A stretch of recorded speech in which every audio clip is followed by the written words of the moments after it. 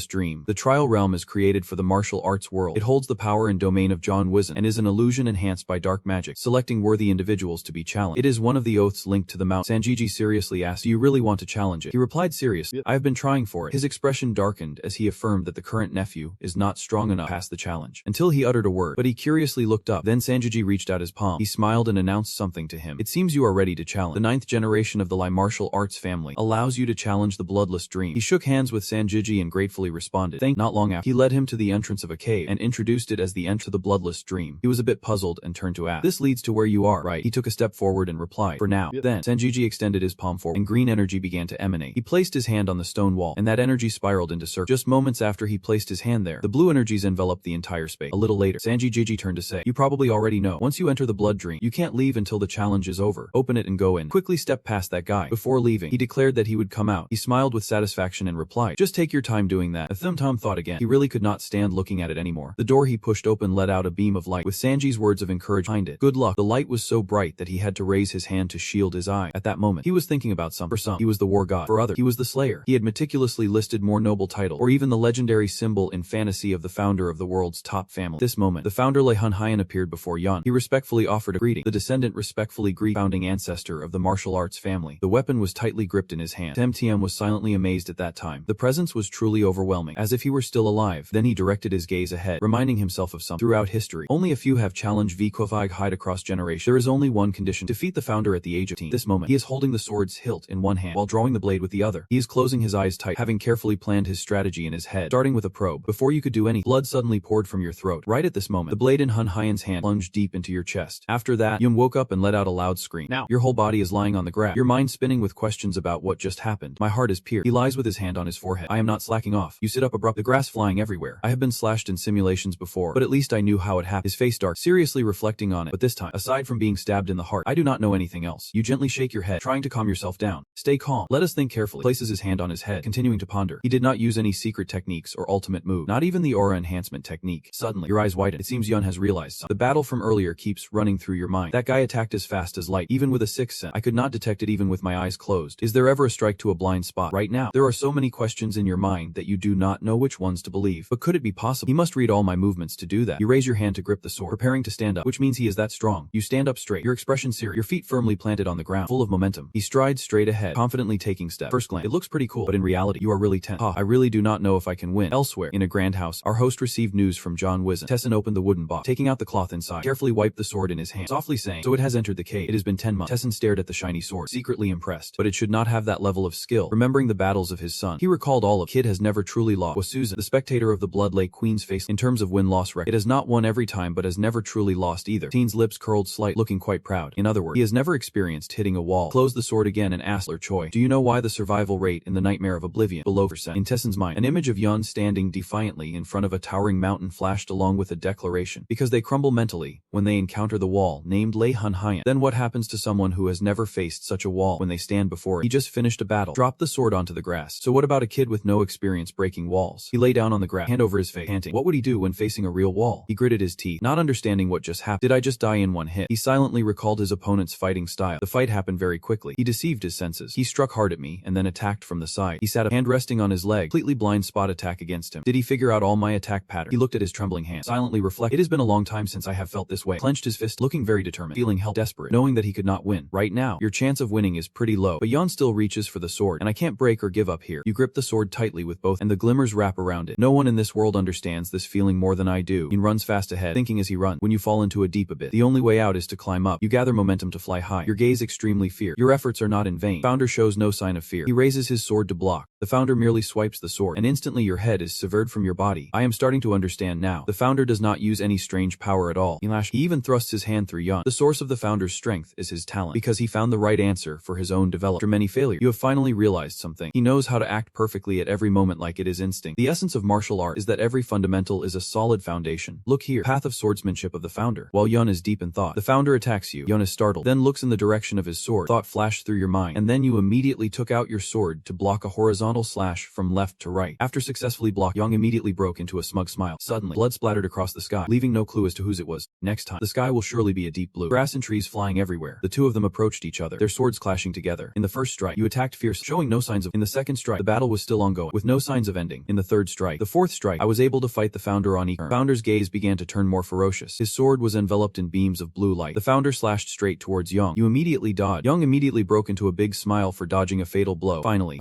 you bent down, hands on the ground, getting ready to launch forward. My unique close combat style. It is all about unpredictability and freedom. Young switched to another weapon, preparing to continue fighting, and what I lacked was handling all types of weapons. All those techniques were built on a solid foundation. This moment, I thought carefully and realized the purpose of Muan Meng. Now I understand the true purpose of Mu. He runs quickly forward, thrusting his spear straight at the founder, breaking down the wall known as himself. You hold the new weapon tightly in your hand, thinking that everything, even the founder, lacks a power you do not even know you have. You recall John's words for you, saying that your talent for magic is truly wonderful. This on assures it. You are incredibly excited, as happy as if you found gold. Thank on. You raise the spear to the sky, using all your strength. The aura of your power is announced. Both sides continue to charge at each other, refusing to back down. The two types of weapons clash, creating sparks so strong they fly. Suddenly, rocks and debris fly, blanketing the ground. It turns out the wall has been knocked down. Both sides still have not stopped. The wall is collapsing. Elsewhere, amidst majestic mountains and fragile branches, Sanji is sitting and drinking while talking to himself. It has been a month since that kid joined Mu Meng, right? 14. No one had faced a challenge in 1,000 years. Who would have thought there would be a match after years? He slams the glass down on the table, splashing the drink everywhere. While sitting and drink, the house shook, making Sanjiji extremely angry. What the hell is happening with this mountain? But then he got excited, jumped up. Do not tell me Sanjiji is happily rushing towards the gate. He stood in front of the gate, a sturdy iron gate. At this moment, Sanjiji could not hide his emotions anymore and expressed his thought. Kid really did make it through that battle. The iron gate slowly opened and dust filled the air. Bright face gradually appeared. He wore a triumph smile, while boldly stood in front of Sanjiji, declaring that he had returned. I, the guardian of the mountain. After returning, he went straight to the hot spring. So how was it? The two laughed and teased each other. I never want to go through that again, he said. You say that, but you do not look too dissatisfied. Almost everyone who came out of there had a blank look. Their personalities completely changed after that. Suddenly, Y lowered his head, thinking sadly. It seems everyone has found their own answer. But suddenly remembering something, he turned to Sanji and asked, so do you know what your dad was like? He wondered. You mean Tis? He got excited, opened a can of beer, and said, always curious about your dad. Do you know what he said right after he walked out of there? Sanji recalled the image of Tessin as a child and replied, that is enough training. I will be back here. Thank you for everything, he said. Wait, did he just mention your dad? The scenery where the two were bathing was incredibly beautiful, a vibrant shade of blue that was very pleasing to the eye. Right, aren't I great at that? He denied. No way. He continued, but today you have achieved a great milestone. Kid has completed the Muan Meng mountain challenge at the youngest age ever seen. Closed his eyes to enjoy it, his mouth forming a faint smile. I was lucky to get through it myself after realizing many things. Sanji wondered what he would do next and asked, so what will you do with the remaining victories here? More training. He was taken aback, a bit surprised by his answer. I plan to rest and sort out what I have realized. Then he laughed. Just teasing you. I thought you had not changed at all. Turns out you have changed a little. The kid just said he would rest. Are you sick or something? Has that magic spell done something? Sanji was still laughing hard, showing no signs of stopping. By the way, the mountain guardian is blooming like a flower. You demanded the reward him. It is time for you to get your reward now. And he did not forget to bring up the pack, making Sanjiji's face look as dark as a pot's bottom. He has not forgotten that he scared me last time, as he turned his face away. Hold on. That is just his cheer, which is getting harder to look at each day. Seeing that, he said, I am not asking for anything unreasonable. The thing is even scarier. Then suddenly, his face became unusually serious, and he said clearly, I want to borrow your Kabi tracking device. Oh, what? His hands were flailing around, indicating his thought. That is not something a human can handle. You can't even use it. He reassured Sanji. It is. I just want to touch it once. Yeah, sure. Touching it once won't cause any harm, right? Sanji stammered. Well, it is not exactly like that. He held his head in frustration. Damn it. All right. Sanji had to go along with the kid's wish. Can't he really do anything with it anyway? His hand glowed as if preparing to transform into something. A thorny spear suddenly appeared. Around it, there was a captivating green light. Hung Dung held it as he recalled its information from a past life. Sanji Jiji handed the spear to you. I will give it to you in exactly 1 hour. He also gave a few more instructions. If you try to force it, you will get into trouble, so be careful. Huh, kiddo. You happily accepted it. Thank Grand. As soon as Sanji Jiji let go, the weight of the spear made it hard for you to hold. It dropped heavily to the ground. You used all your strength to lift, but it was no use. He stood by. Chuck told you can even lift it. Sanji walked away, leaving you to figure it out. Well, just enjoy an hour of playtime. Seeing that, panic it. But what can you do? Once you throw the spear, you have to follow through. It took you a while to bring it back to that stone room. It took forever to move it. I had to use magic just to lift it this much. You twisted your shoulders and wrists. They were sore from this spear. And this is not even its complete form yet. You are giving a brief overview of the spiked mace. A weapon said to summon tidal storms and flatten mount just a flick of the wrist. If it were to be fully unleashed, it would be a disaster. The only reason I am borrowing this spiked mace is that it has a unique magical influence on it. Dark energy swirls around the mace. The dark energy is considered an aspect of the weapon. Can I absorb it? Or does it only work under certain special circumstances? I need to find out more about it. Suddenly, you hear a scream. Always so stubborn. What do you plan to do with that? Everything clashing together causes Y to suffer. Bending down in pain. Your hand clenches tight, trying to endure. I have read it. Y does not think of himself as easily defeated like that. I was blown away by just a single sound. However, you were able to conquer what you wanted. But if I could read its memory, I could absorb it. Your excitement rises. And if I can absorb, I can handle weapons that no human has been able to. Transitioning. Y is putting on a backpack. Do you have every? Sanji Jiji's voice makes you turn around. No wonder everything seems so lively at the foot of the mountain. He holds the bottle of wine, smiling smiling happily. When are you leaving today? He replies to him,